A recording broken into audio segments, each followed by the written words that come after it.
Ay mga langga, robing muna si ate guide nyo. Kailangan kasi ikutin to eh. Kasi ang dami pong mga pasaway na mga bata eh. Alam niyo ba, dumadaan sila dito kagad. Hindi bawal na madaanan kasi to eh. Facility kasi to ng mga doctors dati. Sa mga quarantine. Dito nakaka-quarantine sila dati. Pero ngayon okay naman. Sige, lalabas muna ako. Tingnan mo, dilim mo. Walang tao dyan. Kasi tulog naman tayong mga tao eh. Mga dumadaan lang, bihira lang naman, konti na lang. Di tulad kanina, sobrang daming tao, nagja-jogging. Eh ngayon, ang kalsada, luwang lang. Wala nang tao. Kailangan ko mag-ikot sa posting ko eh. May mga tao doon kasi pasaway. No? Kaya ikutan ko lang.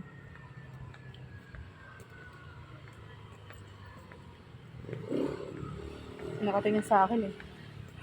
Gago. Hiikot ako eh. Titingnan sila.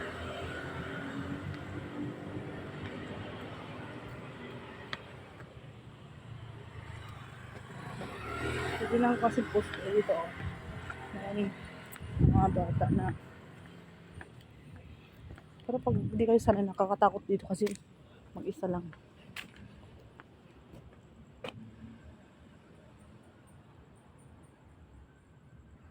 Kailangan kasi pinapaslightan to. Tinitingnan ng aircon.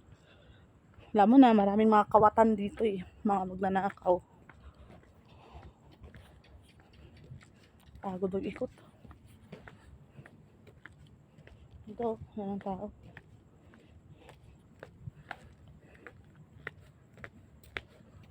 Nalis ko kasi yung uniform ko, sobrang init. Ganitong oras kasi wala naman siya ng tao.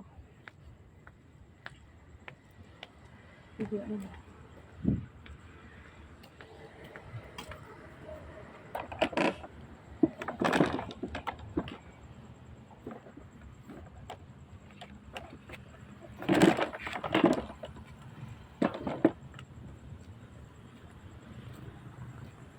Check ko tayo sa kabila. May ikot tayo sa kabila.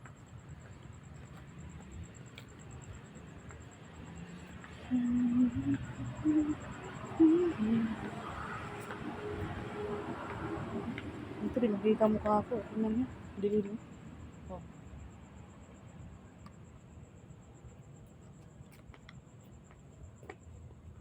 Kasi puro kakahuyan to eh.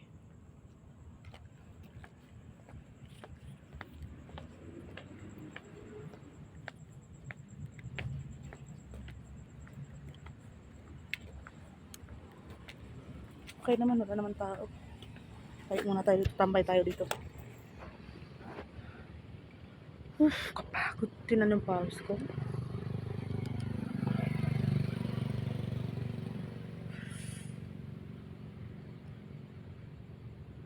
Hirap mag-guard.